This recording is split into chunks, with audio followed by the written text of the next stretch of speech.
Petite histoire de la Syrie et du Liban, chapitre 22, les jeunes Turcs. Précis.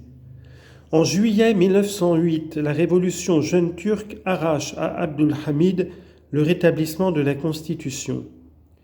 Abdul Hamid fut remplacé par Mahomet V en avril 1909. La politique provocante des jeunes Turcs favorisa l'éveil du nationalisme syrien. En juillet 1908 éclata en Macédoine, sous la conduite de deux jeunes officiers, Enver et Niazi, une révolution préparée par le Parti des jeunes Turcs. Les jeunes Turcs, triomphants, exigèrent du sultan le rétablissement de la Constitution de 1876 ainsi que la promesse de convoquer le Parlement. Le pays salua avec enthousiasme la révolution qui lui parut l'aube d'une ère nouvelle. La désillusion fut prompte. Après l'échec d'une contre-révolution suscitée par les intrigues de Abdul Hamid, ce sultan fut remplacé par son frère, le vieux et débonnaire Rishad, avril 1909.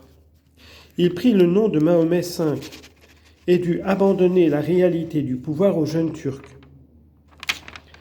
Des massacres d'Arméniens dans le nord de la Syrie prouvèrent bientôt que rien n'était changé dans les méthodes gouvernementales. Les jeunes Turcs achevèrent d'indisposer les esprits par leur politique de turquisation à outrance.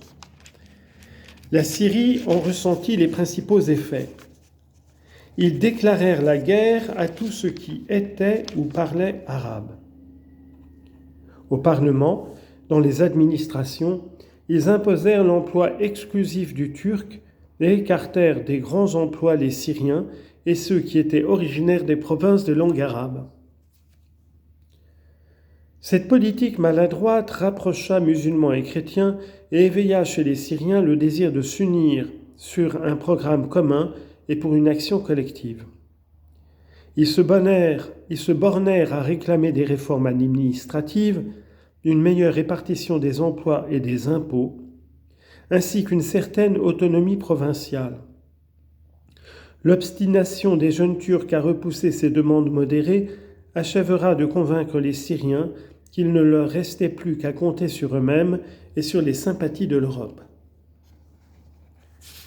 Chapitre 23, la Grande Guerre et la Syrie. 1. Les Syriens traités en suspect. 2. Les opérations militaires en Palestine et en Syrie. Précis.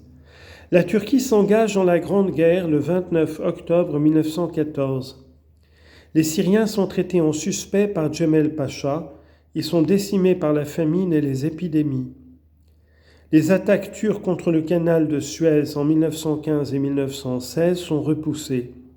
Les Alliés entrent à Jérusalem en décembre 1917 et délivrent la Syrie des Turcs le 31 octobre 1918.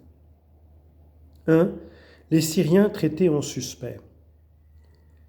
La Turquie escomptait le triomphe de l'Allemagne. Elle ne devait déclarer la guerre aux Alliés que le 29 octobre 1914, mais dès le 9 septembre, elle supprimait les capitulations. Le régime des capitulations avait fourni l'occasion à l'Europe et tout d'abord à la France, pendant 4 siècles, d'intervenir opportunément en faveur des nationalités opprimées de l'Empire ottoman. Les capitulations avaient permis à ces minorités, il y aurait injustice à l'oublier, d'atteindre des jours meilleurs. Elles prévinrent la réalisation du plan jeune turc, lequel aspirait à unifier tous les Ottomans par la turquisation. Les jeunes Turcs s'attaquèrent ensuite à l'autonomie du Liban et lui imposèrent un gouverneur turc. Djemal Pacha prit en main le gouvernement de toute la Syrie avec des pouvoirs discrétionnaires.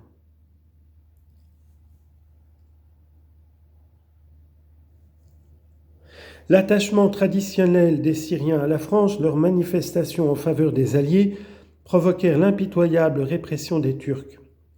Djemal Pacha fit pendre les principaux patriotes syriens, le curé Hayek de Sinalfil, près de Beyrouth, les deux cheikh El-Khazin Nemir Omar, petit-fils de l'illustre Abdelkadir, le cheikh Tabbara, d'autres encore.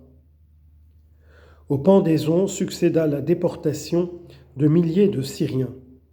Monseigneur Chibli, archevêque maronite de Beyrouth, mourut en exil.